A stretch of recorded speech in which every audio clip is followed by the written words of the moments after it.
We talk a lot about investing in assets that produce cash flow. Now, real estate is one of those most powerful assets that will do this for you because you're putting your dollars to work in something that's producing an income for you, meaning you're not trading time for dollars. But a lot of times we get this question, should I use my self-directed IRA and should I use that to invest in real estate? And I'm going to say, no, that is a really bad idea. And this might be the first time that you're hearing this because a lot of people talk about how amazing it is to use one tax shelter to invest in something that has another tax shelter. However, I'm going to credit Tom Wheelwright of the Rich Dad Advisor team for this idea. It's like adding integers. Remember back in, high school math where you learned that multiplying -1 times -1 actually equals +1. If you take a tax deferral vehicle, what that actually means, that's like a 401k or an IRA or a self-directed IRA. This is where you are not paying tax on money today. You will pay tax in the future when you take that money out. But it's considered a tax type of shelter because you are preventing the payment of tax today.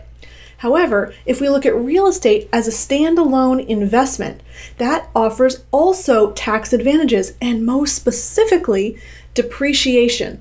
So if you say cash flow $10,000 a year, but you depreciate $15,000 on that property, you actually are at a loss of $5,000. You can use that operating loss in the real estate and put that and apply that against all of your income. Now, if you're in a 40% tax bracket, that's actually $2,000 of tax savings. However, when you purchase real estate inside of a self-directed IRA, you no longer have access to depreciation.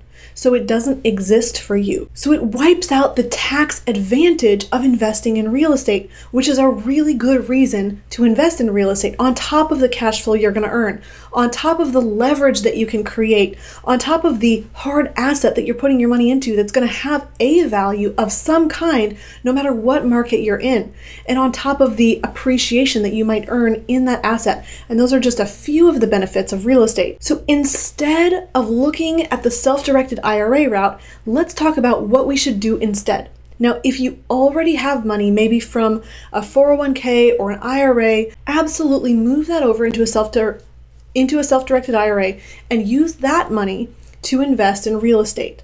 However, I would say don't continue funding self-directed IRAs as an ideal tool to invest in real estate. You want to think about putting your capital somewhere else. Because here's another thing. You can't usually leverage within the self-directed IRA, meaning you're going to have to pay cash for those properties.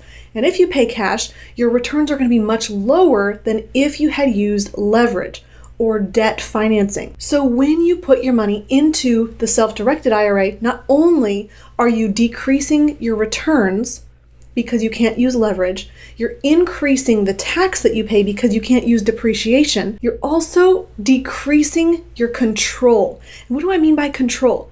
You don't always have access to all of that capital within the self-directed IRA. And if you wanted to pull it out and actually use that money, you're going to pay taxes and penalties on that cash. But then when you turn 59 and a half, you do have access to all of the capital. You can get to that. Then at age 70 and a half, there's another requirement that you actually have to take a required minimum distribution. But what if all your capital is tied up in a real estate asset? You're not going to be able to sell off increments to get those required minimum distributions. So you may have to end up dumping the real estate investment just to be able to take those distributions. In general, it's not the ideal place to have control and maximize your tax savings so that you can increase and maximize your cash flow. Really, the better way would be to put your money somewhere that is safe, that is growing, and that's liquid and available for you to use. And that's why we advocate using a whole life insurance policy, better known as infinite banking, because you're putting your money into the life insurance policy, the cash value is growing with interest and dividends, you're able to borrow against that cash value, put it to work in the real estate asset, take advantage of all the tax benefits of real estate, and still be earning returns in the life insurance at the same time. You're double dipping and you're not cutting off your tax advantages. Hey, I hope you liked this video. If you did, click the link in the description box below for more information. And don't forget to like this video. Share your comments, questions, and feedback in the comments section below. And don't forget to hit subscribe to our YouTube channel.